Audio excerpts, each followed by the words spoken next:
The god of time gave him just one simple test.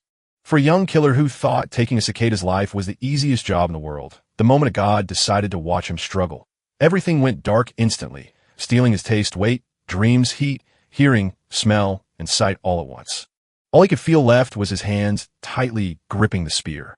While a normal person would have fallen to the ground screaming for it to stop, he grabbed the spear and began swinging it wildly in every direction. He threw himself at it, but came away empty-handed. He swung again and again, chasing a sound that had long vanished from his ears. When he finally opened his eyes, he found a cicada lying still in his hand. He had died 3 lifetimes back without noticing, and the god of time told him he was the first one who hadn't gone mad. And because of that, he finally gets the prize he's been chasing for years. First, we meet a young boy thrust into a strange new world, where a friendly adventurer shows him everything, from the bustling city and the mysterious system to the magic that makes it all work. As the boy stands there completely confused and trying to make sense of everything, the man turns to him with a kind smile and says, since the boy has no class, he should just follow him. He'll even give him some meat since the kid looks hungry. The boy pauses, thanks the man awkwardly, and follows him into a dark alley where the man offers him a drink that is completely normal and definitely not laced. Our good boy starts swallowing the drink, but suddenly spits it right into the guy's face, claiming that his goblin poison always smells the same, which stings the tongue but burns the eyes much worse. Epstein's wannabe is panicking and trying to figure out how this kid knew he was there, realizing too late that they needed him from the very start. He noticed the dagger tucked away under his coat. He grabbed it and finished him right then. Then he speaks the words aloud. Rule number 1, never trust anyone in this rotten world. Yeah, that's brutal because now he is a regressor, but back in his past life, he was just a lowly C-rank mercenary struggling to get by on scraps. While chasing one last payday, he stumbled into a dungeon, found a strange time god artifact, and suddenly his soul was pulled back to the day he first arrived in this world. But it might have been useless, since he's still stuck with the same trouble he had before. After a lifetime of fighting just to survive, he finally got a low-tier bone buff talent, and honestly, he still doesn't have any class. Now, this isn't a story where Sun Jin-woo becomes unstoppable in just 5 chapters. But holy cow, this pale emo boy is going to make guys shake with fear.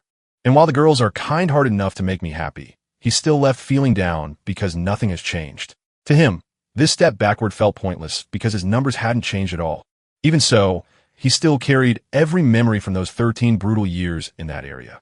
As he walks, he reaches the clinic where bones are set right, and he knows this is the place where his life must change. In that land, you could find many different types of summoned folks. Mages who cast spells, martial artists who practice combat skills, and the most common of all were the classless. They could learn anything, yet they were often the weakest, dying before they mastered enough skills to survive the land. That had been his life for 13 years as a lowly mercenary, taking one bitter insult after another. By the time it was all over, he had passed away with no money and no one to remember him. The old man carefully studied the young boy who wanted his bones reshaped. Remembering the mistakes he made before, Sun Min vows to move differently and grow much stronger. His plan succeeds, and he secures the low-rank martial skeleton along with the powerful celestial cultivation technique. Lee walks out of the clinic feeling his body change, even though he has no money or special talent. He had just won one of the 3 do-or-die chances to turn his awful future around. The martial skeleton twisted his bones to make learning martial arts easier. He became the very first person to get this special treatment from the acupuncturist who also built artificial skeletons. To qualify, you had to be truly classless and have learned absolutely no skills. The past had left him with a skill he couldn't forget, but now that he finally had it, he could truly use it. Since the doctor wouldn't live long, very poor folks would never get that same second chance. On top of that, he also received the true celestial cultivation technique, the secret method to build up his inner power and become a cultivator. Sun Min knew a top-tier secret technique was hiding away inside a tiny Xenovis library. The owner didn't realize how special this was, so Sun Min bought it for pennies, and in just one day, he got to try 2 chances he had missed before. Your third shot at victory would be earned by winning the Colosseum, which was scheduled to open just 1 year from now. He didn't expect much, because only untrained fighters were allowed inside. This meant he had a real chance to get strong enough in 1 year at Xenovis. So first he hunted monsters just to earn money for a place to live. The shopkeeper was so tired that he barely noticed the boy standing there. A group of men stood around, closely inspecting the shiny armor and weapons on display.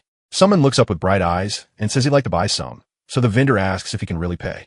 To have it all, he'd need to spend at least 300,000 seconds. He even asks to buy on credit, but when it fails and he gets thrown out, the vendor sees how determined he really is. Sunman hands over his own clothes to pay for it. He insists the clothes are top-notch gear from a futuristic place, but the vendor just bursts out laughing. That reaction starts to tick off some of the guys nearby. The vendor refused to drop his price, claiming the boy simply wasn't good enough to deserve a deal. He thought the kid had zero shame. Even so, the vendor agreed to sell the dirty clothes on credit, impressed that the kid fought so hard for them despite being just a brat. He thought the boy would live long enough to become a loyal customer. Sunman, already, now stares at the dark forest. He bought the armor, even though it cost him everything, and it was the only thing that kept him alive. He felt grateful for the gift and lucky that his new life was already taking a different turn. He keeps his eyes wide open as he walks. Once he steps into the hunting grounds, he remembers how 13 years ago he first walked here as a helpless boy with no armor and no skills. Back then, he was just a complete mess. The system shows a list of cool new powers, like the lightning step, a strong skeleton, and the destruction palm. Before long, the sun begins to dip below the horizon. Then, something zoomed right past nearby. A goblin tries to hide in the forest, but Lee Summon is already using the soul-chasing sword technique to chase it down. He thrust his spear forward in a single, deadly blow that pierced the goblin's face and ended its life instantly. The goblin is completely defenseless, and right after that, Summon tries to rest, only to feel sharp pain spreading through his body. He stares at his burned hand and spots the flaw. His untrained grip failed to support the spear during that one shot, one kill throw, but with a smile he vows to train his hands until even this setback becomes a fresh start. In the shadows, red smoke billows upward. A mysterious young man sat on the ground and used his power. Magic coils around him as he feels something weird nearby. Sunman goes back to the humble and where he's been staying since he first arrived in the area.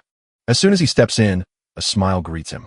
Jakusi, the middle-aged innkeeper, waits as Sunman hands over the day's lodging fee in a brand new dimensional pouch. Jack feels it strange that a boy with no rank would own such a rare item, but Sunman just shrugs and says he's long used to the weird stuff, while the old caretaker doesn't push him and instead goes on to examine the goblin's teeth and fluids. Jack agrees to let him stay 2 extra days, and the stranger pays by giving him the materials.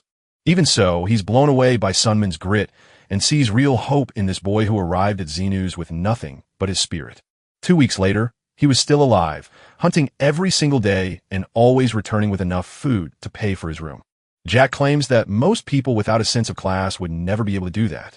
He even suggests that Sunman might one day become as legendary as Zen.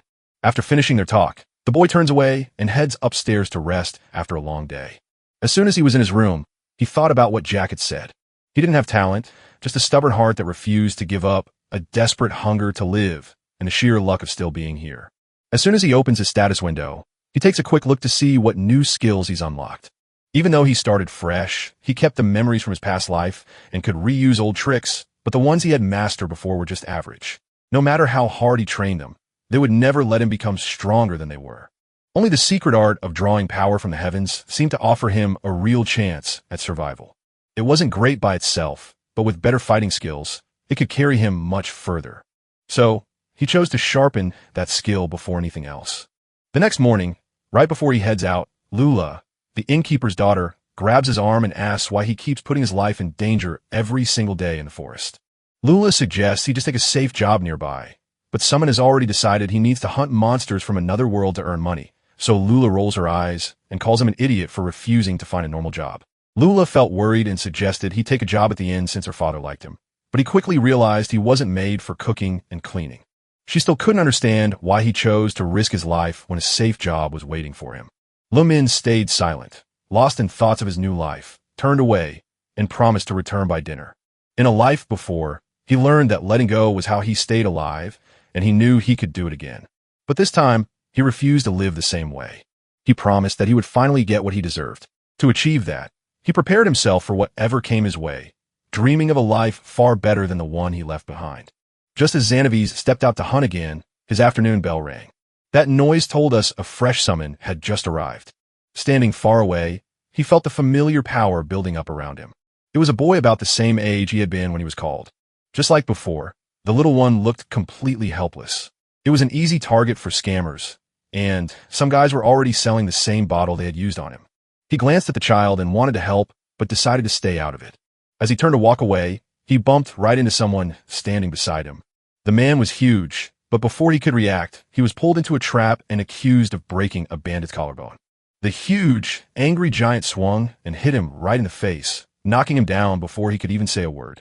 The sudden noise made the nearby people look up. The attacker tried to control the crowd by shouting that the boy had broken his bone and should suffer the same injury. Even though they were confused, the townsfolk just shrugged it off and kept on walking. Hung, burning with revenge, made a plan to snap the boy's collarbone. Furious, Liang saw they were all working together and realized the thug ahead was just a joke of a fighter who couldn't even tell a rib from a collarbone. Martial artists are ranked by their skill, and third class means you've only just started to master the basics. Li Shangmin wasn't quite at that level yet. He needed a hand to win, but he knew nobody in Xenovis would lend one. When he saw the child about to be sold as a slave, he jumped in to stop him from drinking the poison. The child looked puzzled, but finally stopped holding up the bottle. Liang Min hoped the boy knew martial arts and was from Merm, but then his drink spilled onto the ground. Hyang Nim stepped forward and taunted him, boasting that he'd sell his twisted art to the nobles. He bent his knee to strike, but Liang Min refused to let it end there. He used his lightning-fast step to rush right up to his enemy. Then he unleashed a steel-powered exoskeleton strike that caught the thug completely off guard. With a single kick, he struck the attacker's rib. His partners watched from afar as his attacks and tricks worked, yet the man was unbelievably tough to defeat. They stopped for a second to catch their breath. Even with all his years of training, Li Sung-min still couldn't stand up to the stronger martial artists. Hangnam wasn't scared one bit, knowing the smaller boy would tire out first. At that moment, one of the bad guys shouted that their loud noise would soon bring the guards. With a fierce determination, Liang Min charged in once more. The child peeked from behind a tree, watching the fight with wide eyes. Seeing that fists weren't enough, Liang Min snatched his spear without a second thought. Then the child suddenly popped up beside him and asked him to say what he'd said before. Liang Min didn't know why and told him to wait, but when the boy stopped the giant's next attack with just a single touch, Liang Min couldn't believe it. Then he unleashed his power, blasting Hyang Nim away. I can't believe my tiny friends treated you so badly. The bandit tumbled right onto the pile of hurt folks. That palm strike, bursting with raw inner power, was way beyond second class or first class, and Liang Min instantly knew the boy next to him was a top-tier fighter, even though they were the same age. After the fight, Xiao Min was stunned to realize the boy might be Wu Ji Ho Yang, the little celestial demon.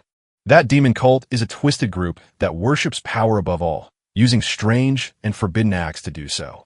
His strongest ally turned into a celestial demon named Wui Ho Yin, his young son, which made the boy an infamous rival for Sun despite their similar ages, showing Sun he was facing a true legend. Even though Sun already knew, Wui Ho Yin still took the time to introduce himself. Later, the two of them stepped inside a room where Li Sung finally told them his real name. The boy shared something very important because the place he was in felt like a completely different world. There wasn't a single demon cult hiding in that place. Wu Ho Yin laughed with clear joy in his heart, yet his eyes held worry as he remembered the shouts of Liang Min in the square and asked about them. Sunung Min just shrugged off Sunung's warning that the goblin poison was deadly and made him spit it out. But the tiny spirit from the heavens didn't enjoy being spoken to so casually.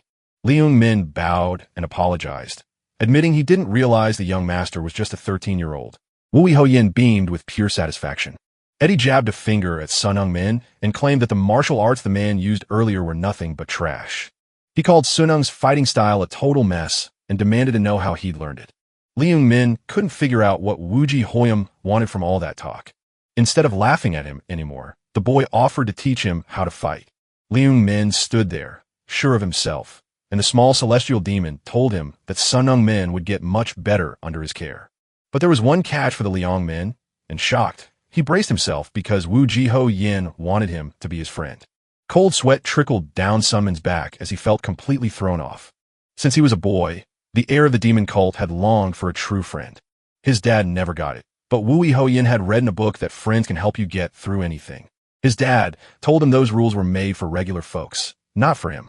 The celestial demon Wu Hoi demanded his son, Wu Ho Yin, grow up through endless hard training to eventually rule all demons completely alone. His father was harsh and saw wanting love as a flaw. So when 10-year-old Wu Ji Ho Yin killed 50 people during training, it was just another lesson in his father's eyes. Wu-ho, being Wu-ho's son, wasn't surprised by the feat, yet he stayed calm until he finally met Li Sunung Min, a man who came back from the future, making his wish for a friend come true. Born as the sex heir, he was expected to be great from the moment he was born, so he started training very young. Because of his tough upbringing, he never got a chance to make any friends. Even though things were weird, the two of them made a promise to be friends. Wu Ji-ho-yin couldn't stop smiling, so thrilled to finally have a new friend named Lee Sun-ung-min.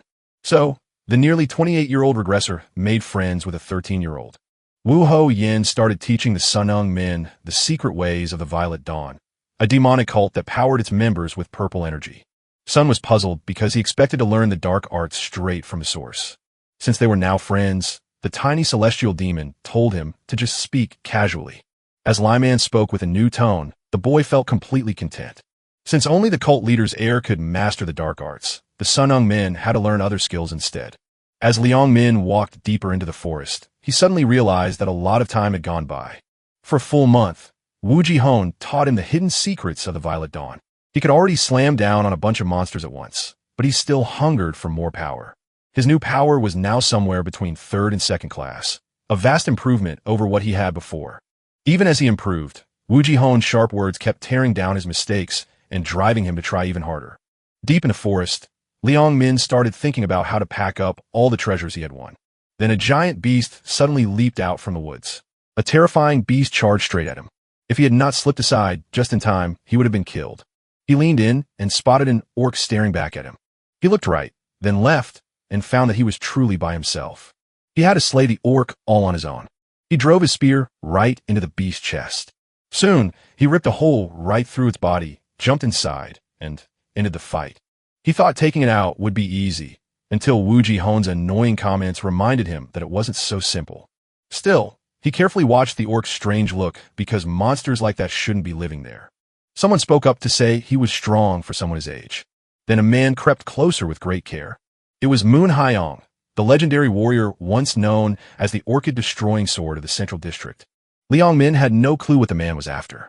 Pointing at the dead monster, Mun Hyong explained that he had been tracking the orc that had been causing trouble nearby. Back in the city, the little monkey named Duan Riang looked at the boy ahead and wondered if he wasn't too young.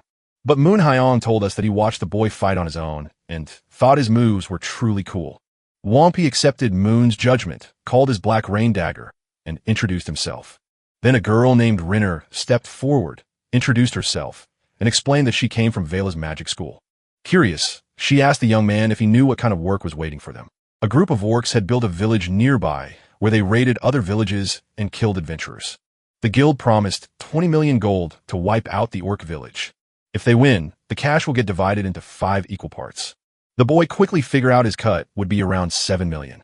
Even with the huge prize waiting, Sam-in couldn't trust the people standing around him.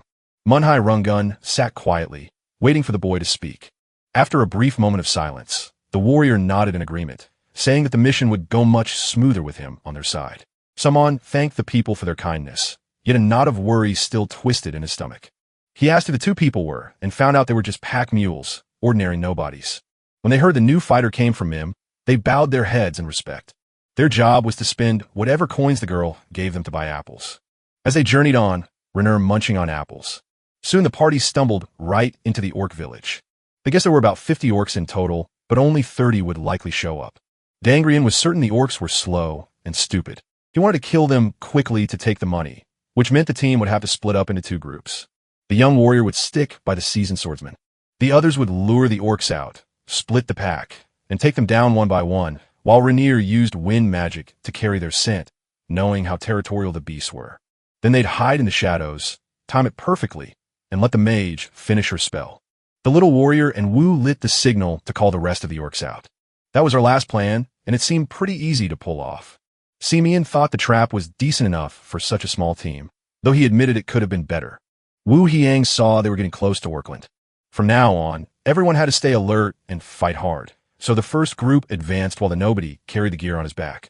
As they stepped into enemy territory, the boy realized just how tough this job was for poor men like them. Watching the carrier's face, he saw his old self staring back. He paused to ask the man what his name was. The carrier stepped forward and said, "I'm Brass."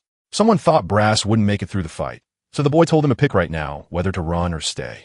He knew the leader didn't care, because the man wasn't even listening. Breathing hard, Brass admitted he couldn't run. He didn't know what the guild would do to him for leaving the mission, so he'd have to fight his way out on his own. As soon as they saw the village, Wound nodded to the boy and said, "We're here." After slipping past the patrols, they spotted stakes driven into the trees. It felt like the perfect moment to light the signal, but the boy asked for just a minute to rummage through his strange pouch. The boss was completely lost and had no idea what he was doing. After pouring out the water, the boy told them to cover themselves in mud to hide their scent, and while he coated himself, he mentioned that his master had taught him that trick. He told Wu Hiri-young to hide his scent as well. So Wu dropped into the mud and even faked out more brass before the flare finally lit. The orcs spotted the odd fire. Then the leader suggested using the pack mule as bait to send the orc out and strike from behind. Hearing that, Brass froze in fear, not wanting to die at all, yet Wound assured him he'd be safe. He still warned that disobeying orders could get him killed. Then, he waved it away like it was a joke while the others waited for what came next. The young warrior stepped up first, proving he had true courage. When the commander saw what he planned, he said yes. The plan worked perfectly, luring 13 orcs out of the village where we put them down one by one without a single stumble. As more orcs charged, the boy spun his spear and landed clean hits, even as he wondered why he was fighting at all. Then he focused and realized he had to help the man with no money. Maybe he only felt sorry for him, or maybe he didn't, but in the end, he decided to stand up and protect him. They weren't true friends. He just saw his own desperate reflection in another man pushed to the edge. The orc stood still, watching for what he would do next. Recalling his training, he charged forward again with his spear. Even though his master's cruel words echoed in his mind, he stood strong and refused to break. He remembered Wuhi's lesson. A spear is meant to be used from distance. Keeping that in mind, he thrust the soul-chasing spear forward with the third move, the lightning split strike. That move whittled down the horde of orcs they'd lured out, while Wu Hiri-yang fought on right beside him. Far away, a massive orc rushed forward to kill the helpless man, who could only wait for his end with no way to defend himself. Then the boy thrust his spear into the orc and saved his friend. He smiled with relief, happy that he'd kept the man from the lower classes safe. By then, the ground was littered with dead orcs. The leader began slicing off the heads of the soldiers he killed and keeping account of them. The ears would seal the deal if the other team played their part. One flung his sack to Brass and barked orders for him to pick up every last thing. Then, they hurried off to join the rest of the group. Brass stared in amazement, thanked the boy for rescuing him, and then went to gather his luggage. The boy quietly felt how truly sincere that thanks was. While the others waited for the trio to come back, mud clung to them, yet their relief was clear as day. The first step worked, and the leader cheered, saying they finished early thanks to the young warrior. But the real trouble was only just getting started. Suddenly, something shot toward the group, and a dagger hit Renner right in the chest. She had no clue what was going on until the mage suddenly flipped her powers to attack her own team, sending everyone else reaching for their weapons in a split second.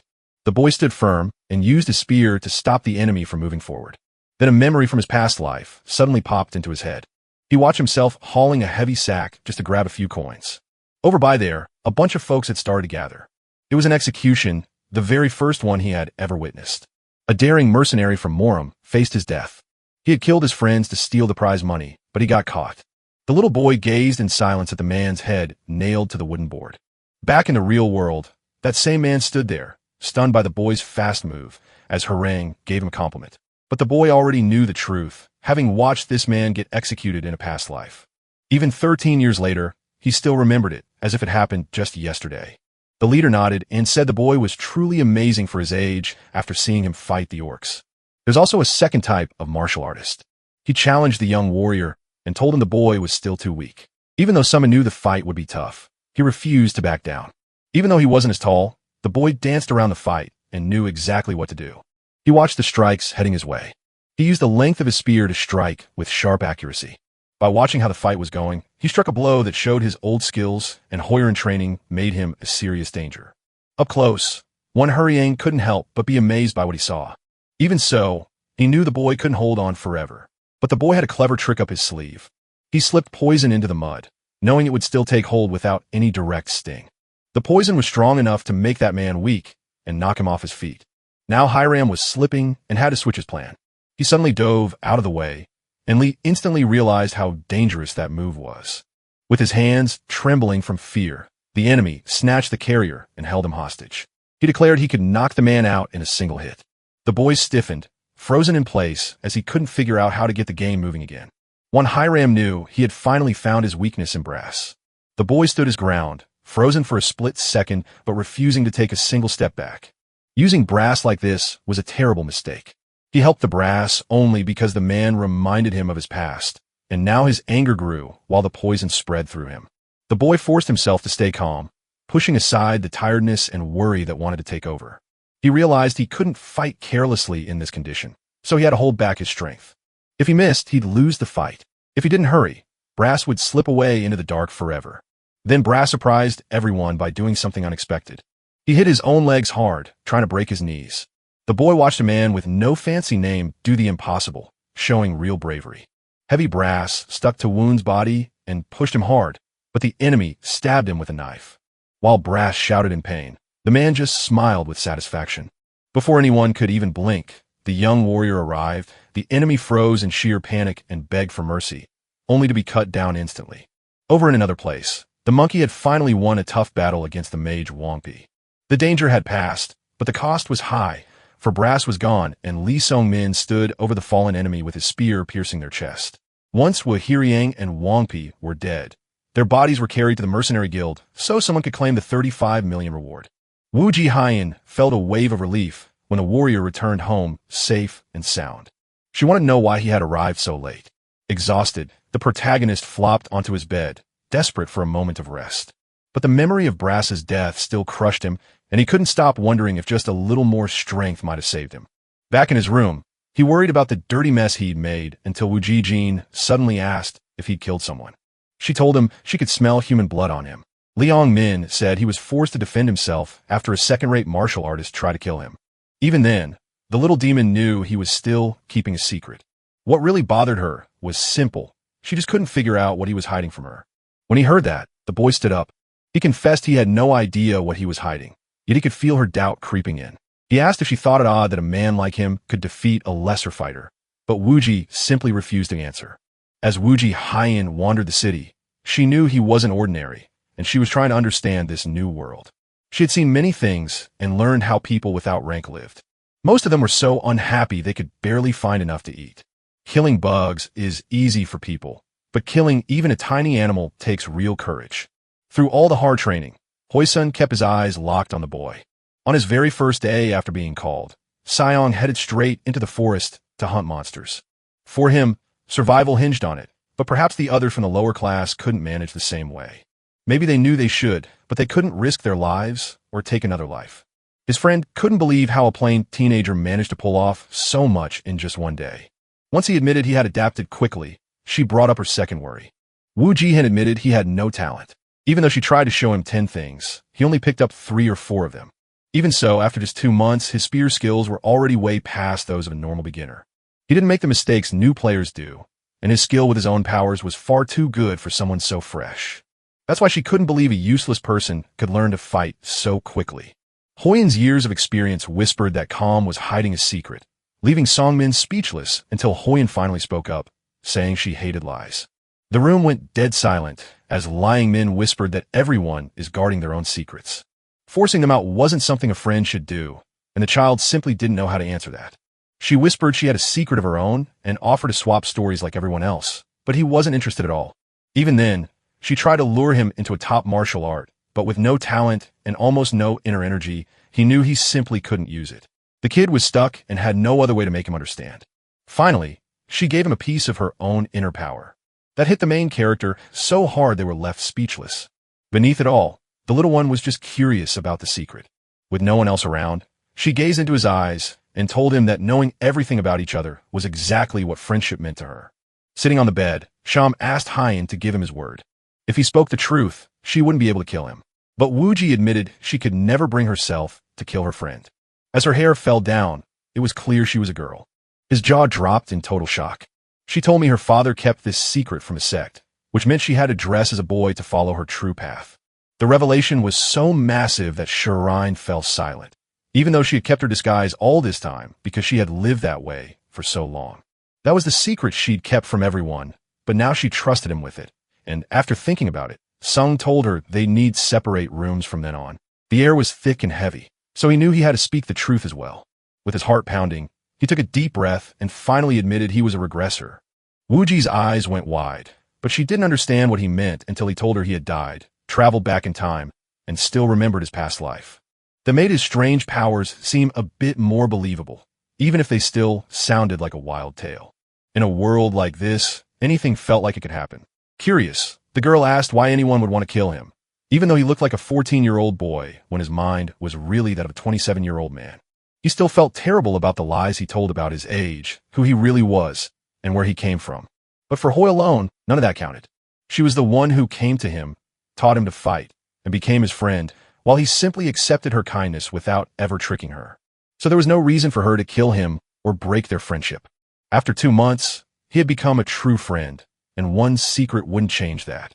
To her, that was true friendship. Her face grew soft with emotion as she thanked him for trusting her, proving their bond was now real and built on trust and respect. Then, she playfully teased Sung Min, reminding him that even with a second life, his current power level was still quite low. She had a million questions, but she decided to wait on them all.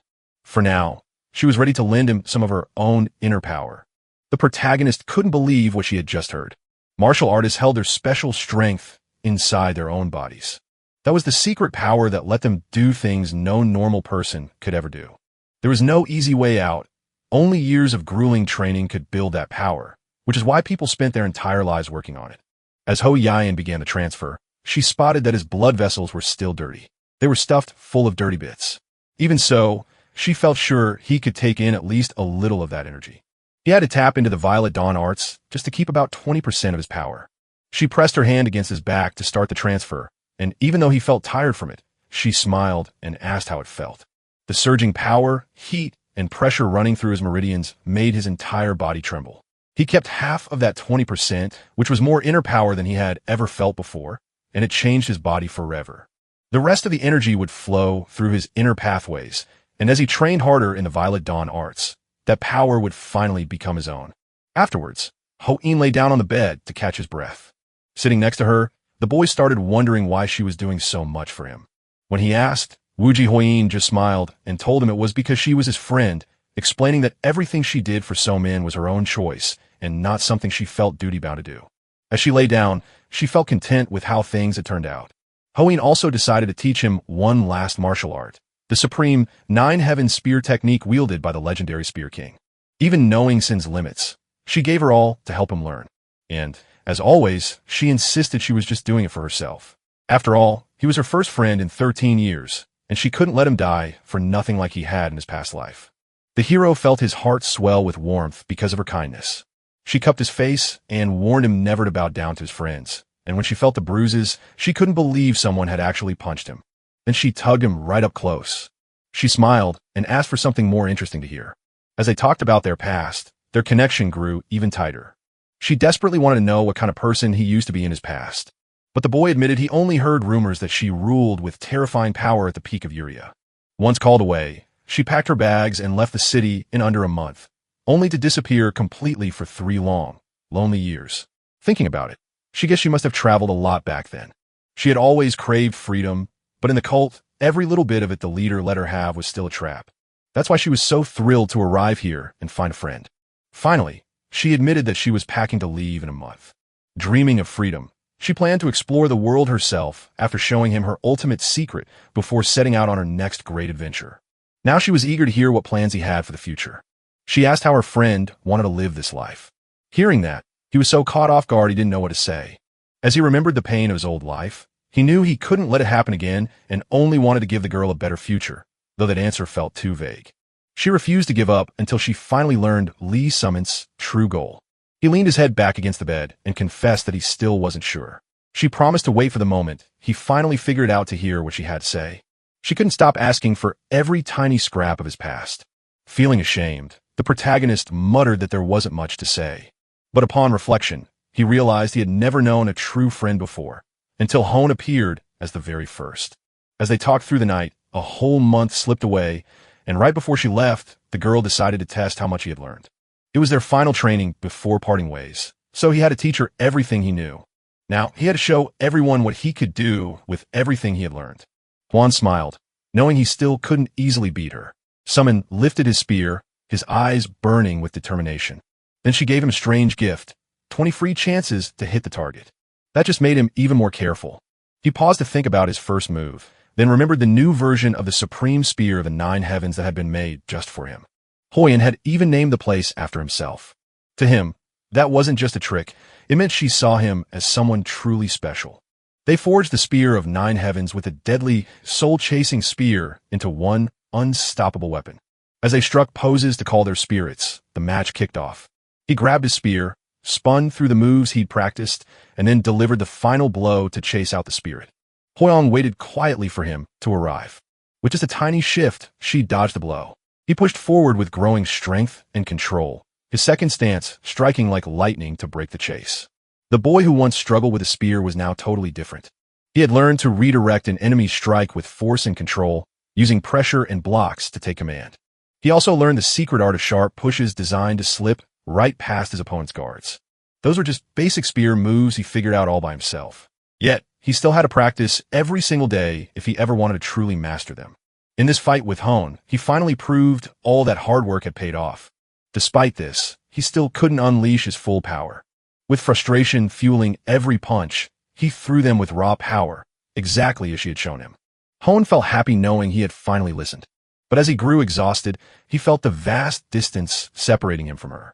Even after Hoyin helped her reach the second category, she still stopped him using only her right hand. He stood before a true master. She kept her cool from start to finish. Even though he couldn't break through, he attacked again and again, while she blocked every single strike without any trouble. That same right hand stopped every single one of the 19 attacks, one after another. With no other landers to save him, he realized he had lost, yet he struck one final time, catching her off guard and driving a spear tip right up to her face. He smiled, convinced he had won, but she vanished in an instant. Before he could even move, she was behind him, showing the game was finished. Even so, Hoyin praised him and admitted he had real talent. With the power surging inside him, he was finally ready to become a master of martial arts. He didn't even realize it, but he had felt her coming before anyone else, a trick only the gifted could pull off.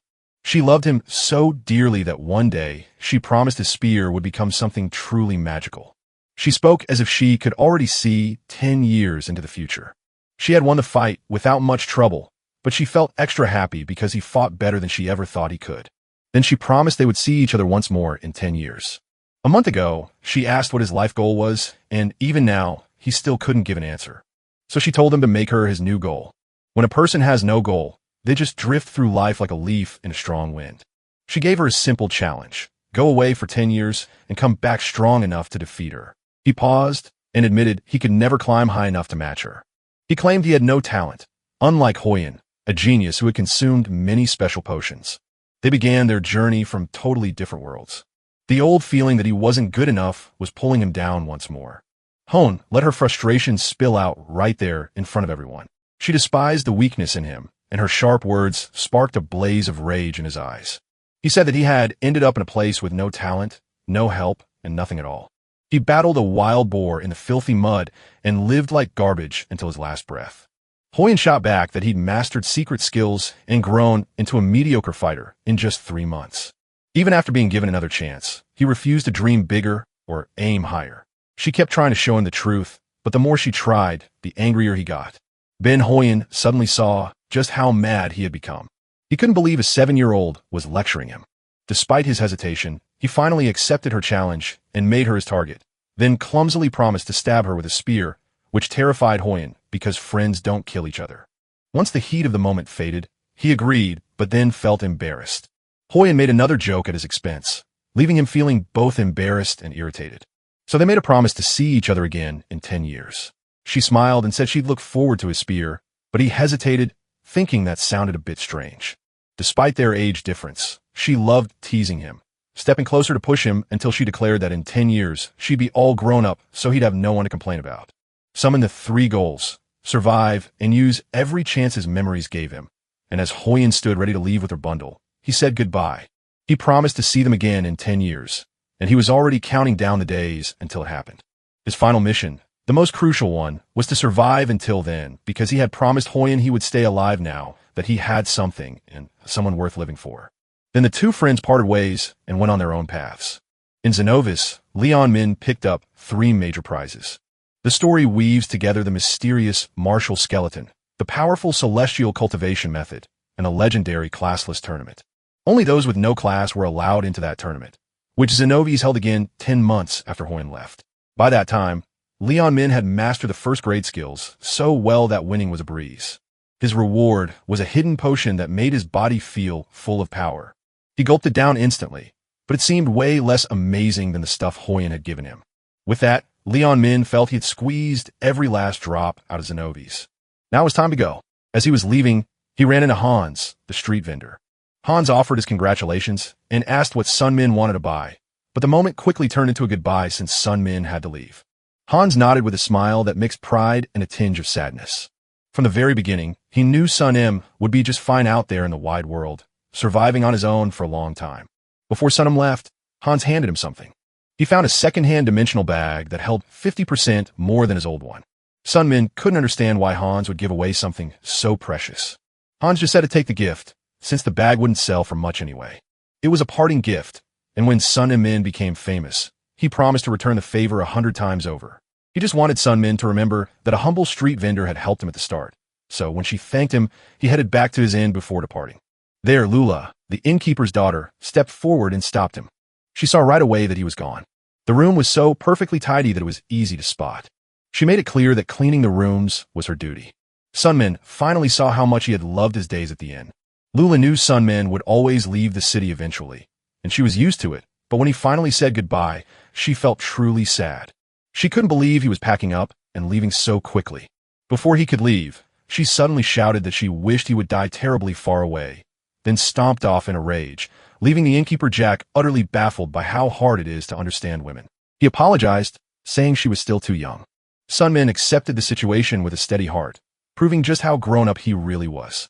Then Jack pulled an old cloak from his past and handed it over. The magic item held both heat and sword power, proving its worth despite its plain look. So Sun Min thanked him while Jack asked for it to be resized since it was too big, praised Sun Min as the inn's best ever guest, and finally told him to stay safe with tears in his eyes. Sun Min pulled on his cloak and stepped out of the inn, but he froze when he heard someone sprinting toward him. It was Lula, who had just shouted his name and raced right up to him. As he spun around, she was right there behind him. She had run so hard her lungs burned with every gasping breath. After pausing to catch her breath, she bowed her head and took back what she had just said. Sweat poured down her face as she begged him to live a long life. Sun Min couldn't believe she had traveled all that distance just to say those words. Lula wished from the bottom of her heart that he would live a long life and return to the city whenever he felt tired, and he smiled gratefully at her kindness. Then she finally confessed that somewhere along the way, she began to see him in a completely new light. She wasn't sure what she was feeling, but she knew she liked him, and after she finally told him, they just stood there in silence until Sun Min whispered that he had already known. Lula was terrified he might pass away, so he told her not to worry. Then they said their goodbyes, but the moment it became real, Lula couldn't stop crying. In his past life, Sun Min spent 3 years at Xenovis leaving with nothing but bad memories, but this time he finished in just 1 year and walked away with stories he wanted to keep forever. He glanced back, wondering if he'd ever return to that place, and as he walked away, all he carried was a single promise: he would stay alive. When Lee Sun Min was just a young child, he already made it all the way to Mount Mercy. He had to pick a danger to survive, so he recalled Hoyen needing a meeting spot in the world he barely knew, and decided on Behar. With 9 years left before his promise came due, he paused to ask himself which path to take first. He didn't need to hurry back to Behar, and he even considered returning to his mercenary life, but doing so meant going back to the hard days he used to have. This time he chose a new way, knowing he needed time to grow, so he looked toward Mount Mercy, the sacred ground of the god of trials and Ira. Some folks claimed that training there could be hundreds of times more effective than anywhere else. And Mount Mercy was just a short walk away. So he finally picked his path. After finding the mountain, he began his training by following the strict rules set by a priest. He got 2 gifts. The first was heaviness, making his body, clothes, and even the bread in his bag feel as heavy as lead. The next one was an even bigger mess.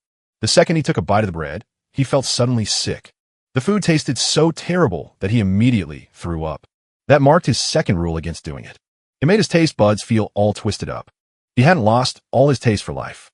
Instead, every single thing he tried to eat tasted terrible.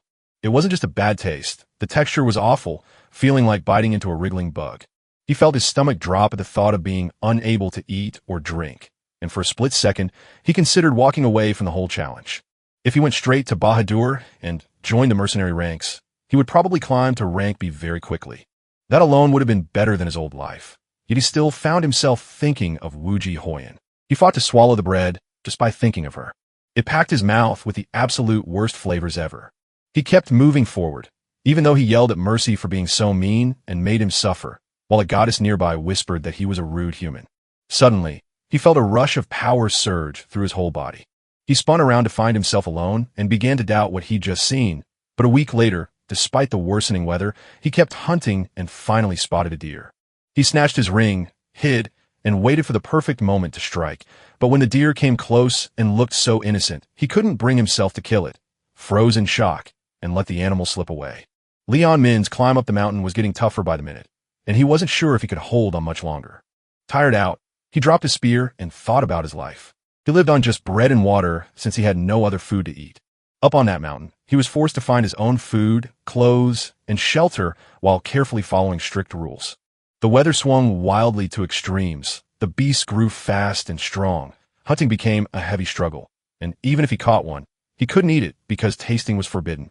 He had planned to stay and train for at least 2 years, but he was already hitting his limit after just 1 week. He did not stop to think for long, because as he pondered, a strange figure began to approach. Then, a woman stepped forward, and he didn't know her, so he wondered who she could be. A rule on the mountain kept everyone from hurting each other, so maybe he was safe. Yet, a silent rule held the woman's tongue, stopping her from speaking. All she could do was speak with her hands. Sunmin soon realized she was under a spell that stopped her from speaking. Suddenly, that same deer from earlier stood right in front of him, completely dead. With a stick, the woman rode along the ground, speaking in IR's everyday language. She had watched him for days and knew he wouldn't last much longer, so she stepped in to help, but he remained wary and demanded to know what she wanted in return. She took nothing and offered only her help. That odd woman ended up helping him out all the way. She simply called herself a kind person, yet every time he was in trouble, she showed up again. One day, he asked her name and was completely shocked by what she told him. Her name was Baksogo, a legendary figure from his past life who was known as the Lightning and could move faster than a flash. But what really shocked him wasn't meeting the future legend. He knew that 8 years from now, she would meet her end at the hands of Wooji Hoyen, the tiny celestial demon. On Mount Mercy, the people were forced to take fresh, terrible vows every 6 months that banned them from hurting one another. Some men tried to figure out how Baksogo died, wondering if it happened in a dark dungeon. Right next to him, the woman kept a close eye on what he was doing. He gave a little start when she moved again. She traced words into the stone with her fingers, worried he was starving again despite her mighty magic, and since she couldn't send a sound message, she was even more helpless. As he leaned in to look, he saw that something else had gone wrong with her after 1.5 years on the mountain, and his new rule had left her unable to feel her left arm at all. Just like him, she had to live within strict limits. Roxago gave him his foot, especially since he could no longer enjoy eating food. Curious, he asked everyone else about the things they were not allowed to do. So, she took him to meet the others who had spent more than 6 months training there. Before he could even think, Boxigo disappeared in a flash as fast as lightning. He was so shocked that he couldn't imagine anyone moving as fast as her. Even if he wasn't carrying any extra weight, he still couldn't move that fast. Carrying around so much weight, he knew he had to focus on getting better at moving his body. He was so curious, he asked Bakogo to teach him, but then felt so shy he nervously joked about it. So, she grabbed him with one arm, lifted him, and, since he was too slow to keep up, she decided to carry him on her back. Panicked, he begged her to stop for a second so he could figure out what was going on, but she didn't listen and kept running until they reached the others, where a terrible smell hit them right away, because Scarlet, who was destined to become a Grand Mage, had rules that kept her from taking a bath or changing her clothes. Dappy John, the Phantom Sword of Tomorrow, could no longer see with either eye. So her left eye, left arm, and voice were all bound by strict rules. Leon Min suddenly saw that everyone around him was someone he already knew. One day, they would all rule the land as mighty powers, but right now, they were just unknown.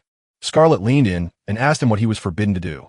When she heard he began with only 2, she doubted him and wondered how long he would last. Dappy June explained that for anyone chasing power on Mount Mercy, those 2 rules made perfect sense. The old man knew the boy would break through his own limits, no matter what it took. Sunmin nodded along to every word, even though his reply made everyone else shiver. Dappy June explained that while many people visited the mountain, only 4 had stayed for the last 6 months. He promised he'd keep a close eye on the boy to see his next move. He also noted that Baxo had begun with just 2 rules against us.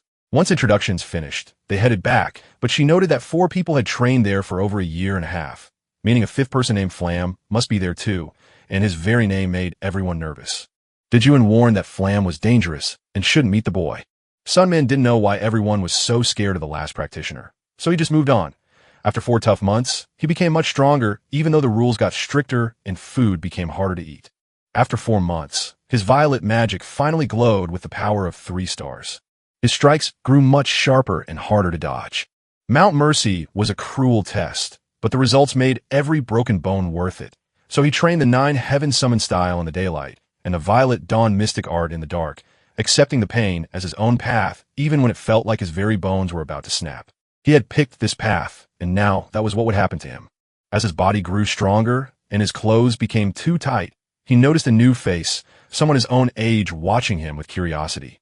The young man looked amazed at the spear tricks he had just seen.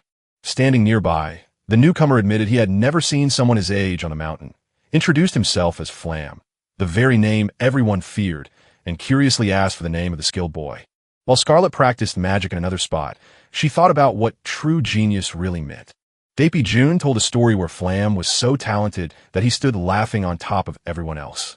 That was the reason the old man had warned Sunmin not to meet him, for fear of endless despair. So now, shaking with fear and remembering those words, he introduced himself as Lee Sunmin.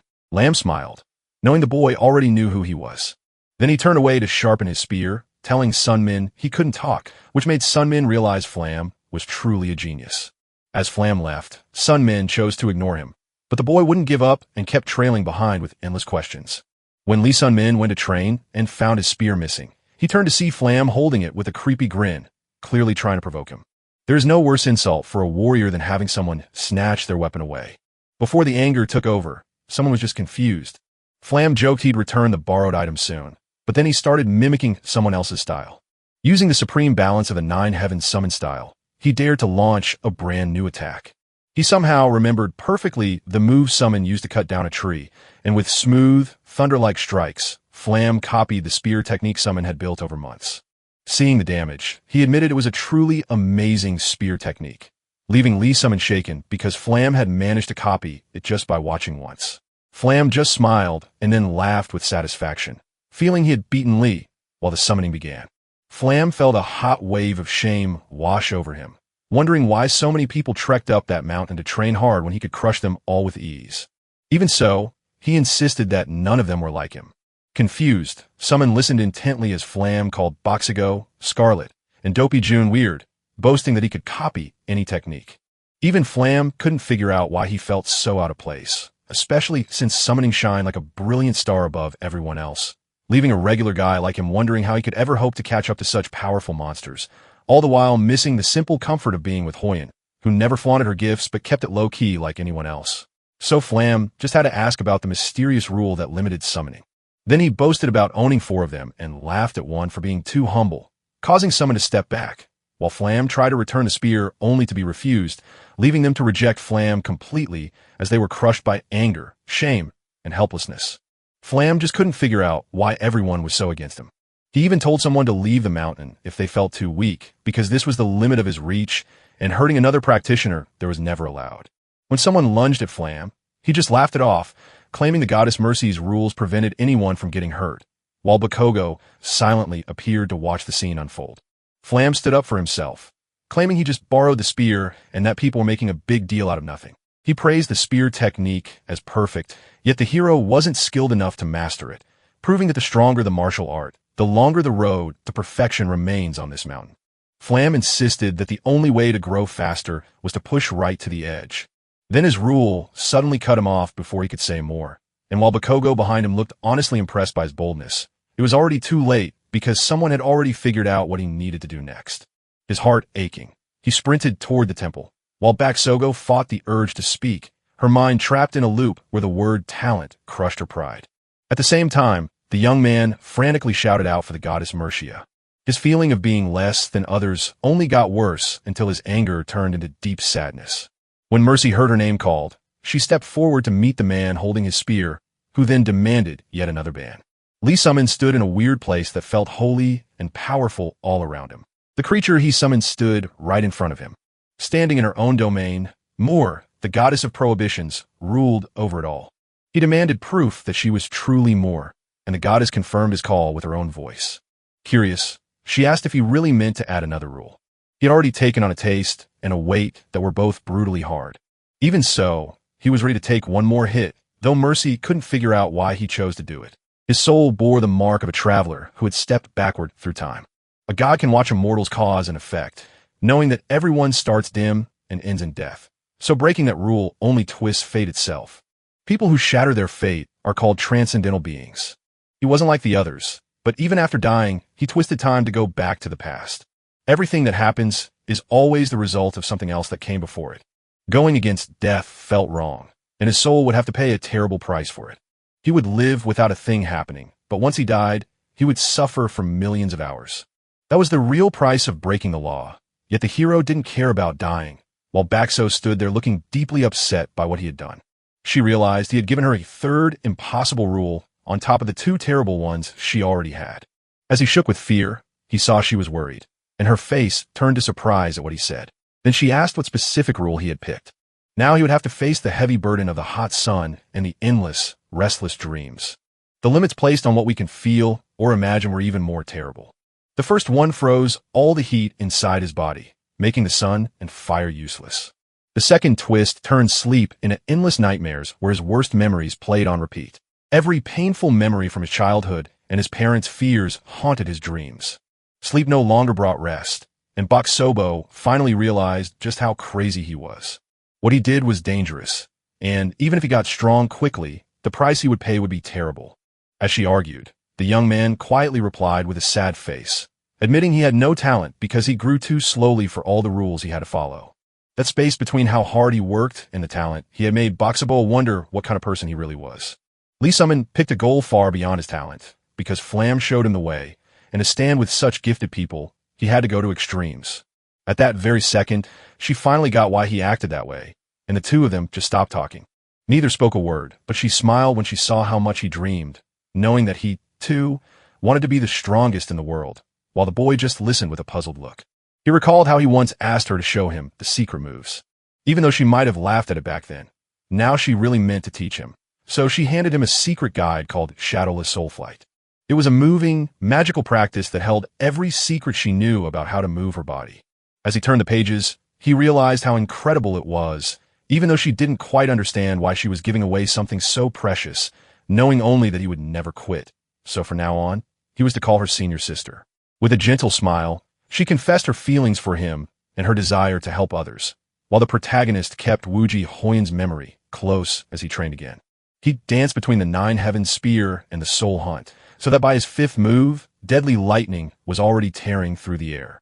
In his mind, he imagined the pain his body would take while fighting Hoyin. Even after 10 years of practice, he still couldn't defeat the tiny, celestial demon. In the end, Hoyin admitted that teaching him martial arts was a mistake, so she used her power to take everything back and destroyed his dantian to ensure he would never touch martial arts again. As Simon walked away, he desperately called out to his friend, feeling like his body was breaking apart with every step and filling him with fear. Lee Simon shot up from his nightmare about Wuji Hoyin. He was soaked in sweat, and his heart was racing like a drum. Then he suddenly understood it was just a dream. Feeling relieved for just a moment, he tried to stop his shaking hands, but suddenly noticed the mysterious girl, Scarlet, watching him while he slept. She pointed out his latest moves, particularly the new rules he added. Her closeness made him feel uncomfortable, and her overpowering scent was so sharp it stung his eyes. She laughed at his dreams and choices, told him he was going to die, and by the time Dio Cajun showed up, he was already feeling sick from the smell. They had arrived with a purpose to help him, leaving him confused about why they showed up until Scarlet insisted they were there for Lee Salmon. The silent woman handed them magical tools and sent them on their way. Once he figured out that Bakobo was the one behind it, he realized that Scarlet had given him magic scrolls he could use to learn new spells. Those scrolls will make casting magic much simpler. Doc Jun offered a more direct way to help by training his body to handle the pain of the rules. With pure determination, the young man stood ready to do anything, right as the two warriors prepared him for the fight. Scarlet taught him 4 types of magic, beginning with the art of cleaning his mind. It was meant to wash the nightmares out of his mind, while the second spell was a simple trick to make him stronger faster. That meant it was perfect for getting by with no heavy loads. While fighting Dukai Jun, he cast his third spell to get his energy back. That magic could restore his strength, but overusing it would drain his life force and might even fail. Yet if he wanted to survive that hellish training, he had no other choice. Even after all that preparation, his fight against the old blind man was still weak. He couldn't last even 100 seconds. After doing his part, the old man slipped away quietly, muttering that finding a sparring partner on that mountain was nearly impossible. Lee Sun-im felt grateful, knowing he'd likely be dead without all this help, especially since everyone around him had become so much kinder since he returned. Thinking about it, he found everything so strange because people usually aren't nice like this, and ever since he returned, everyone had treated him better than they ever had in his old memories.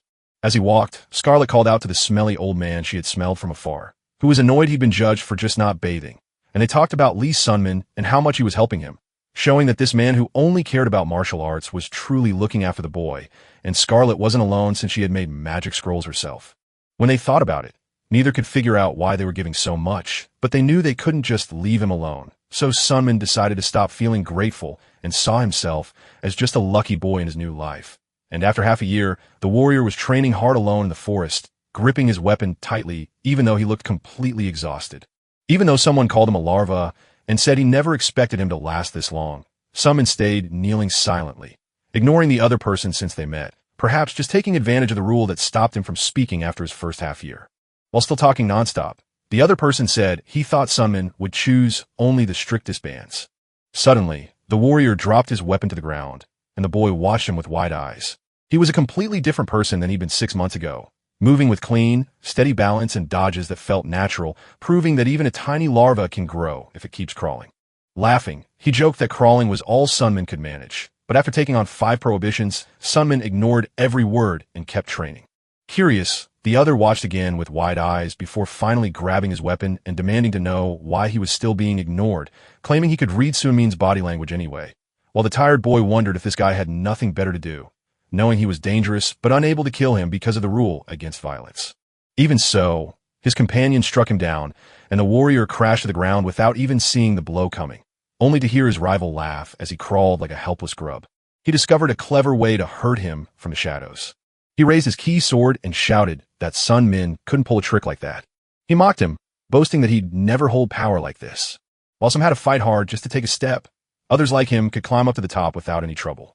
Despite every obstacle thrown in his way, the protagonist kept moving forward, shocking everyone around him who thought his lack of talent meant only endless despair.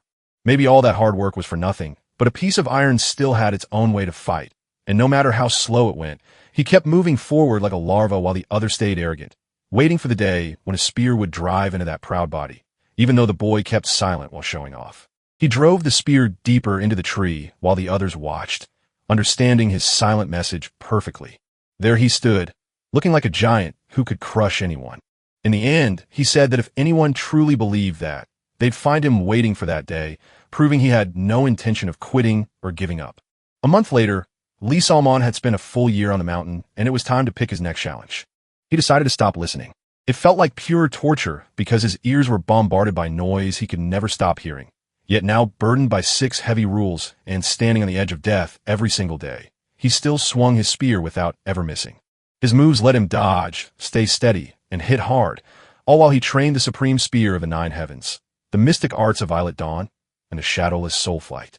Fighting Dakbun and training under Bacho pushed him to get stronger and better. Only Scarlet couldn't help, because as Lee Selman grew stronger, his body felt heavy, food tasted bad, and his dreams turned harsh. The shivers grew stronger, drowning out everything as a constant roar filled his ears. Still, blocking Flam's annoying chatter helped him grow stronger, little by little like a larva, so when he finally met Mercy and asked why she had called him with the next banishment still weeks away, the story unfolded. She stepped up to him to tell him he'd passed his test, leaving him totally baffled until Flam suddenly showed up and gave him a huge scare. Mercy realized that Flam himself was the test, and suddenly everything clicked into place. Bakogo, Scarlet, and Dabi Jun were already famous powerhouses in Ira, so when Bakogo mentioned Flam, he knew this mysterious figure had to be someone truly mighty, not just anyone. It was odd that Flam wasn't real at all. Flam said he used his amazing power to crush the spirits of his opponents. Even the most talented would see him and fall into total despair. They would lose their minds and flee from Flam in terror. But the protagonist was different. Despite having no talent, he threw himself into an even harder trial and set Flam as his target. Flam's bold gamble had finally paid off, proving that his daring was the very thing that broke the opponent. Mishi warned the warrior to keep Flam's true name hidden from the others, or he would face the anger of the gods. No matter what happened, the young boy would keep training up on the mountain. He would only get his reward after he left. Mishi even offered him a power greater than a century of training if Lee Subman gave up his soul, but he refused, preferring to crawl forward and earn his strength slowly. That made Lee Subman pause, thinking about what he could do, since he truly hated the word effort because no matter how hard he worked, he couldn't match all those geniuses, and while being gifted didn't mean they never had to work, he really disliked people who acted like hard work was the only reason for any difference. At the same time, he held on to that word from his past life, where giving up was the only safe place he knew. In this life, he'd taken too many chances to let himself off the hook by pointing to how he started. The shelter was gone, so he had to keep moving forward, and for the first time, he finally put his heart into what mattered. Even so, Lee said he could keep going to the very end because he actually liked it, and Mercy's face lit up when she saw he was serious. She turned her head and asked if she could have a quiet moment just to talk to herself. She told him there was no luck in Arya's world. Everything happened for a reason. And while Arya gave powers to travelers from other worlds without knowing why, the protagonist finally saw that Mercy wasn't talking to herself but to him. This meant she was sharing a secret she couldn't speak aloud. The girl fell silent, realizing that the protagonist had to return because something dangerous was on the way. He had to be ready and worthy of his return, and she ended her thought with a smile that hid the worry in her eyes. She raised her hand to claim this land as her own and warned them to leave or face destruction. A piece of the fragment began to crumble into cracks and holes, but the protagonist stood frozen in confusion until Mercy shouted for him to return immediately, insisting there was no time to waste and that training had to finish. Before he could even reply, she sent him off because she wasn't sure if Lee's summon could stop what was coming, and he still needed to understand his final destiny. Several days passed before the sixth rule was revealed. No smell at all. The terrible smell rising from the top of Scarlet's head kept hitting the warrior's nose, making him realize that picking his nose was probably a bad idea. A woman with a strange look stood beside him, and the stricter his bans were, the stronger he became. So even though he felt sick and threw up, he kept going while Baksav took on her forbidden tastes and sounds along with the pain of her broken senses. This hurt far more than anything she had ever endured before, and the feeling of being forbidden was far harsher than she had ever imagined. The boy listened as she told him she would leave the mountains soon, and they shared quiet, curious looks. Truthfully, Baksab didn't have to suffer this much, especially since she was already one of the geniuses. After 2 long years up the mountain, she had finally reached her goal, so when the protagonist asked if she was really leaving, she simply said yes. And he decided to stay a bit longer. Her eyes held a heavy sadness as she realized they would part. Yet she whispered that they would meet again, and Baksab quietly gazed at the protagonist who had walked the mountains with her for so long. The little boy you met before has turned into a strong man. But if she walked away, he might push himself too hard and end up dying from the pain. The woman considered staying to teach him shadowless flight, but Li Min reassured her that Bakugo had helped him endure enough pain to carry his own burdens now. He thanked Numi, telling her he wouldn't be alive without her, and when he said that, her face lit up with a soft, happy smile. She stepped right up and wrapped her arms around him, leaving him feeling caught off guard and a bit awkward. Then he lowered his defenses, his face softened as he accepted her warm hug, and after stepping back, Bakugo told him he was the toughest person she'd ever met because the more she learned about him, the more she saw he wasn't desperate like the others. He told her he had hit rock bottom many times but always found his way back. So she called him amazing, admitted she could never face the fire alone now, and looked right at him to beg him to stay alive, to which he promised he would never die, and soon enough, Bakugo, Dubjun, and Scarlet were all leaving the mountain with him. It had been a long time since he felt this lonely, and while his old life taught him to trust no one, he now knew that people couldn't survive without each other. He stood frozen, eyes fixed on the glow hanging in the sky. Deep down, something inside him had shifted, breaking the cold wall around his heart, and for a heartbeat, the world was silent, empty, and weightless. That short moment of freedom felt endless, and even the familiar world looked new because he had changed, while the world itself had shifted with the summer cicadas singing their song.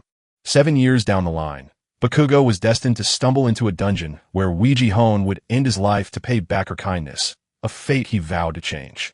He swatted at the buzzing cicada, but it slipped free, meaning he still had 7 years to stop the coming disaster after its long 10-year underground wait. With only 7 years left, he was determined to change his fate, pushing his martial arts so hard he ignored sleep. Yet he knew that even his blind fighting style was just one simple trick. To stay alive without sight, he honed his other senses and learned the land by heart. Suddenly, the world went dark, and Lee Sunmin had to rely on touch to see everything. A week later, he took tiny steps forward, using only the sound around him to guide his way through the dark. Eventually, the noise turned into the buzzing of cicadas, and, as he swung his spear without noticing time passing, his body moved on its own like a martial artist, his thoughts grew deeper, and he felt like a larva dreaming of becoming a cicada. But even that wasn't enough for him, leaving him confused about who he was meant to be or why he had changed, while the seasons turned and his days remained the same as he kept spinning his spear. As the dark world became his home, Mercy arrived at his door, and with her return, Leon finally felt his senses come back after he had longed for the trial to end. He saw again that the stink and noise were gone, his body felt light, and the shivers had vanished.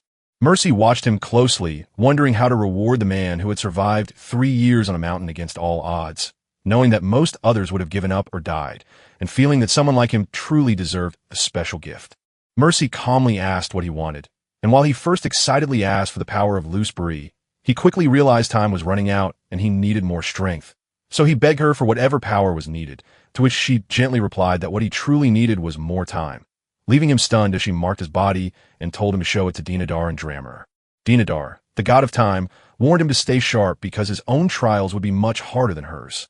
In the end, everything hinged on him as a deadly fate loomed ahead, yet he smiled and said he loved things just the way they were, ready to move on to the reward for surviving 3 years on the mountain, while happily calling Mercy a very generous goddess.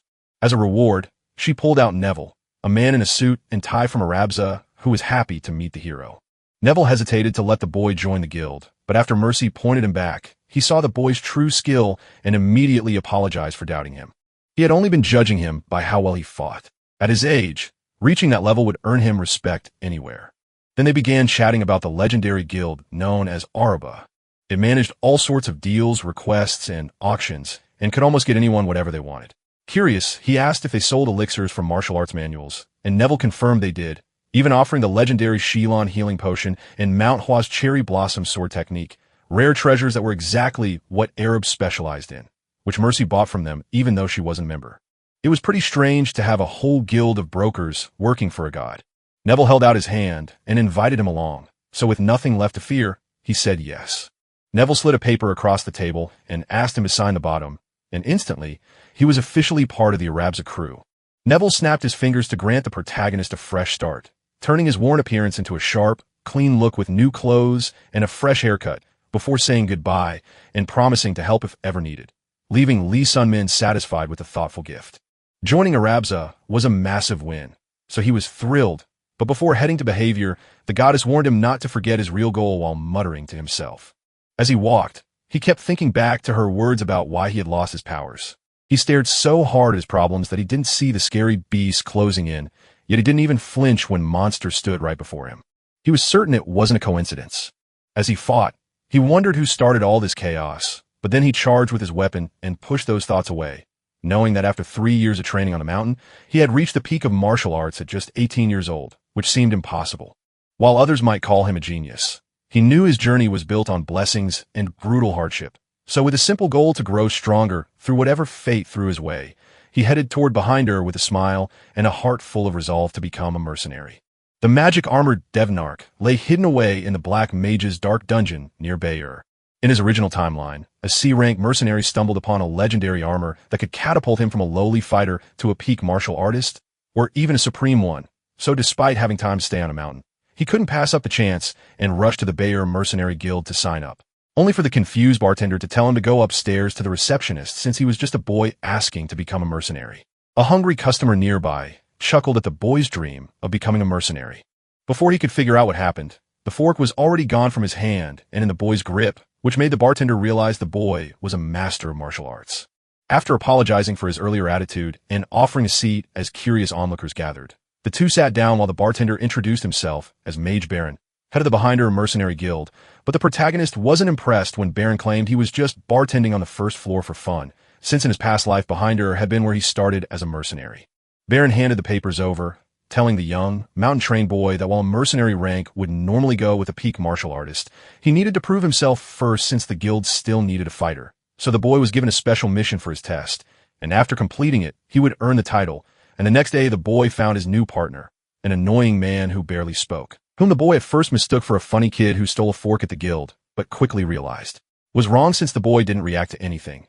Yet his companion admitted the kid would probably become popular, and that man was Liu, an S-rank mercenary they had never met before, whom the protagonist knew from his past life, and Liu was assigned as his partner to watch how he performed. Curious, Lud asked if he'd ever fought an ogre, and the young man admitted honestly that he hadn't. The ogres were the toughest monsters around, with skin like steel and magic that made them hard to hurt, so the team's job was to hunt one down in the woods near the village. But as they walked, Lud whispered that 2 of them should be enough to take it out, even though the forest felt too small to hide an ogre since they were giants who needed huge amounts of food. Suddenly, a strange sound filled the air, catching both of them off guard. Something was charging straight at them, so the 2 warriors quickly got ready. They shared a quick glance, pulled out their weapons, and lunged forward just as a massive monster crashed through everything, freezing them in fear, while Lud realized the situation was far worse than expected and that running was their only chance against a terrifying, super strong chimera ogre with huge claws that was built to break all normal limits. Not even the strongest mercenaries could handle this, and the protagonist felt a cold shiver as the giant monster smashed through the forest, sending debris flying just as the ogre charged with a fist aimed right at his face. Seeing the boy's daring move, Lud watched from behind a tree, stunned by how quickly he had gone from there to being free on his own turf, convinced he could now take down the monster with a shadowy speed. But as he climbed the beast and struck with his mighty spear, he learned the creature's skin was tough enough to shrug off his attacks, leaving him wondering if the prize was worth the danger until a message from the boy warned him to stay back, reminding him that this was a beast Liu had never faced before and that he simply didn't know why his sword had failed to cut through the skin. Even so, Lei Sun Min was sure he could take down the chimera. He swung the supreme spear of the 9 heavens, channeling lightning to strike the ogre, but even after the blow landed, the beast stood firm and untouched, making Lud panic as he saw there was no point in trying harder, while Liu Min refused to give up, and the monster's eyes showed clear impatience. Once more, he charged forward, leaped high above the beast, and drove his sword right into its softest spot, the eye, with perfect aim. After teasing the beast with a red thread, he struck its weak spot with surprising skill, but as it clawed at the spear and part of it sank in, something strange occurred. Just as the fight should have ended, the creature's injured eye healed itself completely. That's when he realized the monster could grow back. A chimera with a troll's healing power inside, it made Liang Min's chances of winning vanish. But while Li screamed in panic and the beast prepared to strike again, the boy stayed calm, remembered his daily spear training and the reason for Jaihoin's brutal lessons, and used every ounce of strength he had to spin and push aside the overwhelming attack in a desperate final moment. Without a single scratch on his body, he sprinted straight at the target, raised his weapon, chose his perfect spot to strike, needed control to twist his spear against the enemy's attack, and with a light step slipped close to its huge claws. Now that he had the control needed to finish the move, Luda watched every single motion with her eyes wide open. The boy landed a perfect blow that knocked the creature off its feet. Tightening his grip on his weapon, he struck hard into the chimera's weak leg while the monster struggled to stand. And just as the creature screamed in pain, he dodged its clumsy swings and snapped his spear in half to drive it down to one knee, knowing that with the weapon stuck inside, its healing had finally stopped. Holding the object tightly, he swung it to hit the chimera's arm, leaving it limping and unable to stand or use its right arm properly. Now it had to steady itself on one hand while pain shot through its body, but he knew one more powerful hit was all he needed, so he unleashed the Liang Min style of the supreme spear of the 9 heavens with a lightning-splitting strike that landed with deadly precision. The chimera was hurt so badly it couldn't even stand up. Still, the beast with only one arm left lunged at him with its giant claws, but it was far too slow to catch him as he moved so freely without the heavy mountain weighing him down. Then he heard the cicadas, the very same song he had heard on Mount Mercy. As he got closer to the monster, he realized he didn't want to stay a cicada forever, especially since on the mountain he had only ever been a larva. He knew he had trained all that time to be strong, not weak, so he struck the chimera's eyes and drove his weapon deep into the beast to end its life without regret, while the stunned Lude watched in shock as the exhausted boy kept moving toward whatever destiny waited for him. He looked down at his rough, torn hands and knew he wasn't a larva, even if he couldn't quite figure out what he really was. Lude didn't know what it meant, but it made the boy seem even more intriguing, especially now that the cicada nearby was silent and the young warrior smiled softly at the quiet, while back at the guild, the bartender was just totally confused. As Lud explained everything while staring at the giant chimera, the warrior happily accepted the SS rank that came with 47 million Earth's wealth and a special badge, since the monster's body would be studied by the guild, but all the money belonged to him for defeating it. As he walked the streets feeling like a real winner, he stared at his mountain of cash, far more than the million he'd earned risking his life in his past, until a broken weapon sparked a plan, just as the tavern crowd waited for his tale. He tapped his head with the staff and suddenly saw everything that happened in the forest while they were gone, looking both shocked and amazed. Lud told the young man he deserved an SS rank and planned to recommend it, knowing the boy would surely catch Xion's attention by reaching that level without any class, while the protagonist stood alone in the shadows. He shouted for Neville, who instantly appeared to ask why he was summoned, because the hero, who usually just grabbed any sharp thing he could find, now realized after fighting the ogre that he desperately needed a proper weapon and refused to feel that regret again. So while Neville offered to make one with Bree's top-tier smith for 47 million UR, even if it took time, the price was too high and his own soul as collateral was too steep, so he turned down the offer and asked for another option. After giving it some thought, Neville told the warrior he knew someone who could help him get a weapon, and when the warrior said yes, Neville pointed up at the sky. Dark light shot from his finger, and as Neville struck the object that appeared before Leon Min, the older man declared he'd let them talk there before vanishing, leaving Leon Min to stare in confusion at the power to tear open space, while a voice from beyond the rift mocked him as just a kid, prompting the newcomer Selous to introduce himself, tell the boy to stop spacing out and step into the gap, and reveal that he was a dark elf looking to craft a new spear based on the one Leon Min handed over for his balanced fighting style, which led to an awkward request for Leon Min to show his techniques despite it being taboo for martial artists, since the elf explained that the spear's design depended entirely on how he fought, causing the patient blacksmith, who had spent over 350 years working without natural talent and was now arguing with a child, to remind himself to lose some patience, while Leon Min stood there looking unsure. Still, the elf claimed his craft was just as sharp as any dwarf's. Those words triggered a memory in the warrior, who felt they sounded strangely similar, while the elf, surprised by how much he just blurted out to a stranger, told Leon Min to go find the dwarves if he wanted a weapon. But the boy insisted on showing off his martial style and refused to leave until the elf acknowledged his 35 years of experience. The elf didn't know what to reply, so he chuckled and called the boy too trusting, but Leon Min wasn't scared at all. Turning away, the elf admitted the boy knew how to talk. Then, suddenly eager, his expression changed as the boy just waited quietly. Even though the elf was usually careful and calculating, he decided to make a weapon better than the boy could afford just because he liked him, thinking the kid might become a regular customer. So he sat on his bed to meditate while waiting for the months-long project to be ready. After reaching the martial peak as a supreme master, the Chimera Ogre served as his first true test, and now he had to make sense of what he had learned. While Lu Ji Hoyan called his awareness a talent that had grown into a sixth sense after years in the mountains, moving his body faster than thought during battle, he knew it was too powerful to rely on alone, for though the mountains had sharpened his touch and instinct, the rest of his senses still lagged behind, and if he didn't train them, too, things could get dangerous. A bad feeling settled in his stomach as he worked quietly at a bustling mercenary guild, where a bartender asked about another job before turning the conversation to the mysterious Chimera Ogre that had appeared from nowhere, a creature so strange it hadn't existed in his past life. Yet now that he had slain it, the future was about to change in ways he couldn't imagine, especially after meeting a friendly young mage named Kim Jong-yen, who was already casting spells to investigate the beast. Leon Min stepped up and said he did it, but after noticing the boy was Korean, Kim Jong-un wondered if their world had somehow slipped through a crack. He quickly shared how portals link to other worlds and let monsters pass, then happily dropped the topic to celebrate meeting another Korean from a different realm. But when they returned to the main subject, his expression suddenly shifted. He wasn't the only one who made him happy, but he kept that secret all to himself. Leon Min seriously asked to see the Chimera's body because he needed more clues to get the Devon Arc armor. So the mage shared what he had found even though the creature wasn't fully dead, making a full investigation impossible. Even though the dark mage who created it was likely at least a mage rank, the creature's mouth was sewn shut because it seemed to be a savage hunter mixed into the Chimera to test its power. And Lis Min realized this when he remembered the split corpse and understood that the quiet mage noticed the boy didn't care much about synthetic monsters.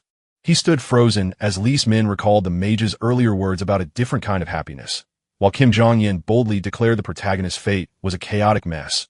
warning that a dark mage could see right into his soul, and that anyone in Lion Min's position would surely have broken or gone mad.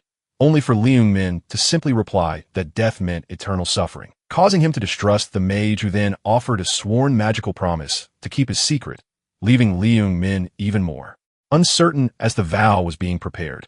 Still, since the man was willing to take such a huge risk, perhaps this was finally his moment. And so he confessed the truth. He was a regressor who had come back from death to return to the past.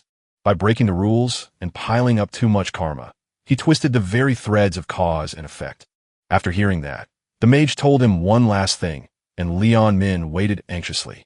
Kim Jong-un began by claiming he was strange not just because his world was twisted, but because he himself was broken, and before he could finish, his words shook the room so hard that Lee Sun-min felt pain stab into his ears, making the mage realize he couldn't speak the truth to the boy, leaving Lee Min deeply confused. If Kim Jong kept talking, he would die, and blood stained the mage's face as he forced out the words, realizing the boy's life was no longer his to keep, leaving Leon Min shaken and unsure of how to reply, while the mage apologized for not explaining and asked him to return later. But still confused, Leon left thinking of Mercy and her habit of destroying anyone who entered her territory, only to be stopped by a woman who claimed to know him from the mountains of Mercy, yet he didn't recognize her until she introduced herself as Scarlet Lizard, which made him pause, and after she punched him in anger, he finally remembered who she was, answered her question about why he was at the Mage Guild with a vague excuse about business, and then drew her sharp attention when he mentioned Kim Jong-un. She warned that dark mages were already creepy, but that man was especially strange. Only a crazy person would get involved with him. In the end, she told him to be careful where he went, and said it was nice seeing a familiar face after so long. As she left, she told him to visit her lab on the 3rd floor if he got bored. She also said to tell her if anyone gave her friend trouble. After waving goodbye, he was alone again. He thought about Mercy's words and